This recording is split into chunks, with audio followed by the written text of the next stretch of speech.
Hello everyone and welcome back to my YouTube channel and discuss the organic farming vocational paper manner to a most important question with objective questions with answer के साथ। तो first, खेती का मुख्य उद्देश्य है मिट्टी की उर्वरता बनाए रखना, ये मोस्ट इंपॉर्टेंट क्वेश्चन है।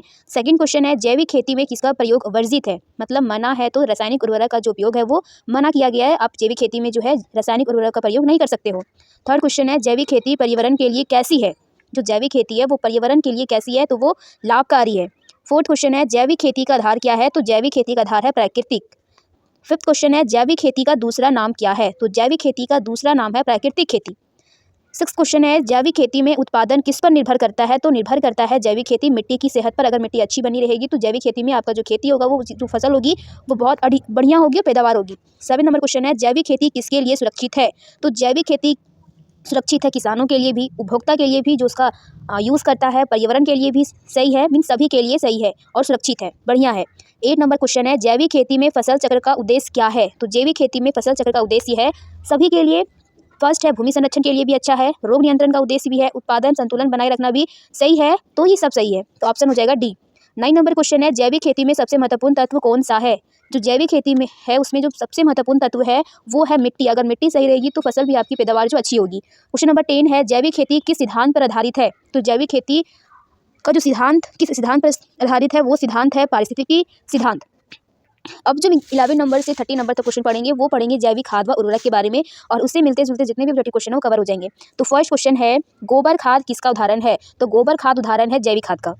12 नंबर क्वेश्चन है वर्मी कंपोस्ट में कौन सा जीव उपयोगी है, तो वर्मी कंपोस्ट में सबसे बेस्ट है केचुआ, क्योंकि केचुआ का जो है किसानों का मित्र कहा जाता है, उसका साथी कहा जाता है, इसीलिए जो है वर्मी कंपोस्ट में सबसे अच्छा जो जीव है वो कौन उपयोगी है, तो केचुआ।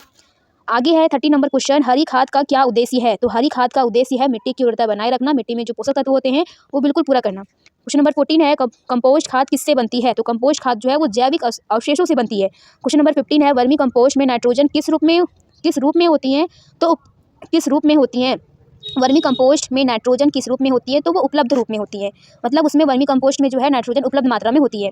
गोबर गैस संयंत्र से क्या प्राप्त होता है, तो गोबर गैस संयंत्र से खाद व गैस दोनों उपलब्ध होते हैं। क्वेश्चन नंबर 17 है जैविक खाद का प्रभाव किस पर पड़ता है, तो जैविक खाद का प्रभाव मिट्टी की संरचना पर पड़ता है।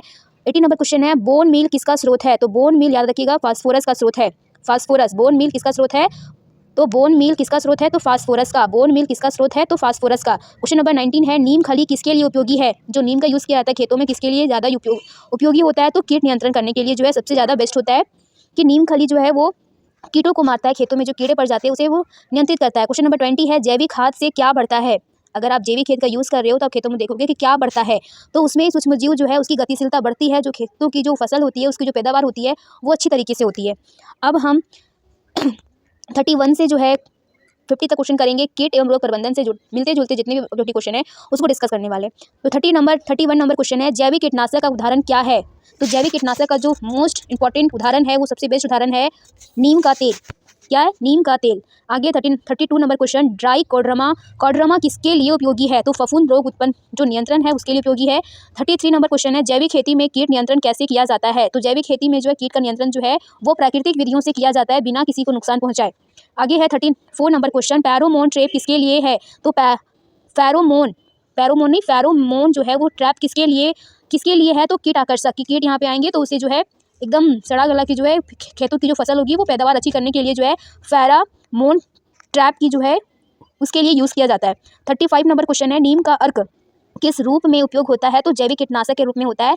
आगे 36 नंबर क्वेश्चन जैविक खेती में रोग प्रतिरोध कैसे बढ़ता है, तो जैविक खेती में रोग प्रतिरोध संतुलित पोषण से बढ़ता है। 37 नंबर क्वेश्चन है जैविक खेती में IPM का पूरा नाम क्या है, आपको पूछ सकता है फुल फॉर्म करके कि जैविक खेती में जो IPM का नाम है वो पूरा नाम क्या है, तो I for integrated, P for paste और M for management, integrated pest management.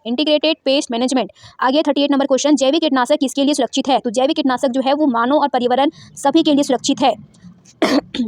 आगे है 39 नंबर क्वेश्चन बायो एजेंट का उदाहरण क्या है, तो बायो एजेंट का उदाहरण है BT बैसिलस थुरिनगिस। आगे है 40 नंबर क्वेश्चन जैविक खेती में रसायनों का उपयोग क्यों नहीं किया जाता है, तो जैविक खेती में रसायनों का प्रयोग इसलिए नहीं किया जाता है क्योंकि वहाँ पे पर्यावरण संरक्षण के लिए उपयोग किया जाता है कि पर्यावरण को किस प्रकार से बचाएंगे, इसलिए रासायनिक उर्वरक का प्रयोग नहीं किया जाता है। आगे है आप लोग पढ़ेंगे सिद्धांत व फसल का प्रबंधन, उससे मिलते जुलते हुए जितने भी ऑब्जेक्टिव क्वेश्चन उसे कवर करने वाले हैं। तो 51 नंबर क्वेश्चन है, जैविक खेती का पहला सिद्धांत क्या है। अगर आप जैविक खेती कर रहे हो तो आपका जो पहला सिद्धांत होगा वो क्या होगा, तो स्वास्थ्य का सिद्धांत, कि हमारे स्वास्थ्य पर क्या प्रभाव पड़ता है उसको देखते हुए जो खेती करना, तो सबसे बेस्ट है स्वास्थ्य का सिद्धांत। दूसरा है कि दूसरा सिद्धांत क्या है, दूसरा सिद्धांत जो है वो पारिस्थितिकी पर है। आगे 53 नंबर क्वेश्चन है, फसल चक्र का क्या लाभ है। तो फसल चक्र का लाभ है मिट्टी का संरक्षण, उसमें नाइट्रोजन की मात्रा बनी रहेगी, हर पोषक तत्व की मात्रा बनी रहेगी, जो कि मिट्टी का संरक्षण करना बहुत जरूरी है। अगर आप फसल चक्र कर रहे हो मतलब कि एक बार फसल किए लगाए, कोई दूसरा फसल लगाए, धान लगाए, गेहूँ लगाए, चना लगा दिए, इस प्रकार से जब आप एक ही खेत में फसल की अदला बदली करके लगाओगे तब आपकी जो फसल की जो मिट्टी होगी वो बनी रहेगी। आगे है 54 नंबर क्वेश्चन, मिश्रित खेती किसे कहते हैं। तो मिश्रित खेती होता है कि एक से अधिक फसलों की खेती, मतलब एक ही खेत में कई प्रकार की खेती लगाना, जैसे कि सरसों आपने लगा दिया उसी में आपने गेहूं भी लगा दिया, इस तरीके से मतलब एक ही फसल में दो फसल का होना वो कहलाता है मिश्रित फसल, मींस मिश्रित खेती। आगे है 55 नंबर क्वेश्चन, जैविक बीज का क्या अर्थ है। तो जैविक बीज का अर्थ होता है कि रसायन मुक्त होना, मतलब उसमें रसायन का जो है कृत्रिम चीज़ें हैं यूज उसमें होना ही नहीं है। आगे है 56 नंबर क्वेश्चन कि जैविक खेती में सिंचाई कैसी होनी चाहिए। तो जैविक खेती में सिंचाई होती है वो संतुलित होनी चाहिए, मतलब कि पानी की जो बरामार है वो एकदम नियमित रूप से होनी चाहिए, एकदम संतुलित, ना ही पानी ज़्यादा ना ही पानी कम। इस तरीके से जो है आपकी खेती अच्छी से हो पाएगी। आगे है 57 नंबर क्वेश्चन कि मल्चिंग का उद्देश्य क्या है। तो नमी संरक्षण, मल्चिंग है कि किस प्रकार से भूमि की नमी बनी रहेगी जिससे कि आपकी फसल जो है पैदावार अच्छी होगी, आपकी फसल की पैदावार अच्छी होगी। आगे 58 नंबर क्वेश्चन, जैविक खेती में खरपतवार नियंत्रण कैसे किया जाता है। तो आंतरिक विधि करके।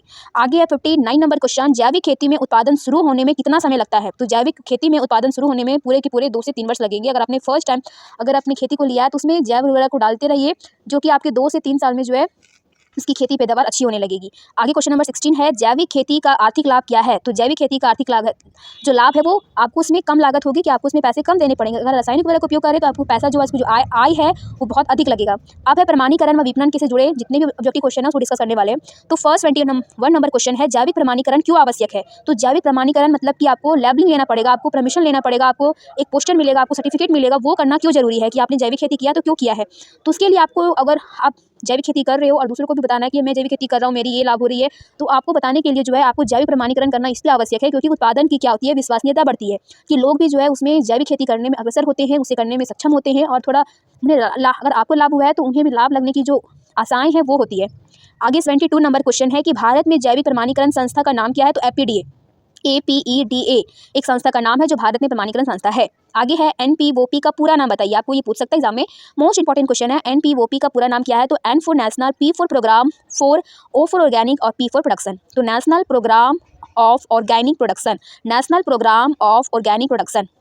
आगे 74 नंबर क्वेश्चन है, जैविक उत्पाद का बाजार कैसा है। जो जैविक उत्पाद का जो बाजार है वो कैसा है। तो वो तेजी से बढ़ता है। क्या होता है, वो तेजी से बढ़ता है। आगे है 25 नंबर क्वेश्चन, जैविक खेती से निर्यात बढ़ता है घटता है। आप बताओ कि जैविक खेती आप कर रहे हो तो आपका जो निर्यात होगा वो बढ़ेगा कि घटेगा। तो ऑब्वियसली जो है आपका जो निर्यात होगा वो बढ़ेगा।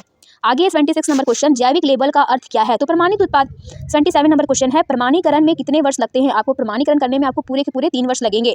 आगे है PGS का पूरा नाम क्या है। PGS का पूरा नाम है P for participatory guarantee system, participatory guarantee system. 79 number question है, जैविक उत्पाद महंगे क्यों होते हैं। तो जैविक उत्पाद महंगे इसलिए होते हैं क्योंकि उसमें गुणवत्ता के कारण, उसका अपना गुण होता है, उसकी अपनी क्वालिटी होती है, जिसके कारण जो है जैविक उत्पाद महंगे होते हैं। 80 नंबर क्वेश्चन है, जैविक खेती से किसानों की आय कैसी होती है। तो जैविक खेती आप कर रहे हो तो जिसकी आय रहेगी वो बढ़ेगी नहीं, घटेगी भी नहीं, बट स्थिर रहेगी। आगे है, अब हम लोग करने वाले हैं 91 to 100 तक क्वेश्चन, जो कि सामान्य प्रश्न है। मतलब जितने हमने module 1, module 2, module 3, module 4, module 5 से पढ़े हैं, उससे थोड़े से मिलते जुलते जो सामान्य प्रश्न है वो मिलेंगे आपको। तो 91 नंबर क्वेश्चन है, जैविक खेती टिकाऊ क्यों होते हैं। तो संसाधन संरक्षण के कारण। 92 नंबर क्वेश्चन है, जैविक खेती किसके लिए लाभदायक है। तो जैविक खेती जो है वो रसायन उद्योग के लिए ज़्यादा लाभदायक नहीं है, क्योंकि अगर जैविक खेती सारे लोग करेंगे तो जो लाभदायक नहीं है वो रसायन उद्योग के लिए, जो रसायन बना रहा है, रसायन उद्योग बना रहा है, उसकी बिक्री कम हो जाएगी। तो जैविक खेती किसके लिए लाभदायक नहीं है। तो रसायन उद्योग के लिए, किसानों के लिए भी सही है, पर्यावरण के लिए भी सही है, मतलब सबके लिए सही है, बट वो रसायन उद्योग के लिए जो है वो सही नहीं है। आगे 93 नंबर क्वेश्चन कि जैविक खेती में ऊर्जा का उपयोग कैसे होता है। तो जैविक खेती में ऊर्जा का उपयोग कैसे होता है। तो कम होता है। आगे 94 नंबर क्वेश्चन है, जैविक खेती में जल संरक्षण कैसे। तो मल्चिंग से, आप ब्लीचिंग पाउडर डाल दो, इस तरीके से आप जो है जैविक खेती में जल का संरक्षण कर सकते हो। आगे है 95 नंबर क्वेश्चन, जैविक खेती का भविष्य कैसा होता है। तो उज्जवल होता है। 96 नंबर क्वेश्चन है, जैविक खेती का सामाजिक लाभ क्या है। तो स्वास्थ्य सुरक्षा, ये जो है वो सामाजिक लाभ है जैविक खेती करने से। आगे 97 नंबर क्वेश्चन है, जैविक खेती में रोजगार के अवसर कैसे हैं। तो जैविक खेती में रोजगार के अवसर आपको अधिक देखने को मिलेंगे। 98 नंबर क्वेश्चन है, जैविक खेती किससे जुड़ी है। तो जैविक खेती जो सतत विकास से जुड़ी है। 99 नंबर क्वेश्चन है, जैविक खेती का सबसे बड़ा लाभ क्या है। तो जैविक खेती का सबसे बड़ा लाभ है पर्यावरण सुरक्षा, आगे 100 नंबर क्वेश्चन है, जैविक खेती का लक्ष्य क्या है? तो जैविक खेती का लक्ष्य है स्वास्थ्य जीवन, कि आप स्वस्थ रहो, आप जैविक खेती का यूज़ करो, आप अच्छी फसल उगाओ और उगाने के साथ आप अच्छी फसल भी खाओ और दूसरों को भी अच्छी फसल खिलाओ। और इस तरीके से हमने पूरे के पूरे 1 to 100 ऑब्जेक्टिव क्वेश्चन को क्लियर किया है। अगर आपको ये वीडियो पसंद आए तो प्लीज़ ज़्यादा से ज़्यादा लाइक करो, शेयर करो, सब्सक्राइब करो और प्लीज़ अपने 5 दोस्तों के साथ भी ज़रूर शेयर कर देना अगर वीडियो अच्छा लगे हो तो। और अपने इस चैनल को मार्कम कॉलेज कॉमर्स हजारीबाग जो आपके लिए चैनल बनाया गया आपके लिए बेस्ट है, क्योंकि आपको आपके कॉलेज का जो है आपका जो इन्फॉर्मेशन है वो आपको जल्दी मिले, आपको क्वेश्चन मिले, आपको इंपॉर्टेंट क्वेश्चन मिले, आपको इंटरनल एग्जाम में एक्सटर्नल एग्जाम में जो अच्छी तरीके से क्वेश्चन किस प्रकार से बनाए जाते हैं आपको मिल सकता है इस मेम के द्वारा। तो प्लीज़ ज़्यादा से ज़्यादा शेयर करो, सब्सक्राइब करो और मुझे भी सपोर्ट करो। Thank you, bye bye.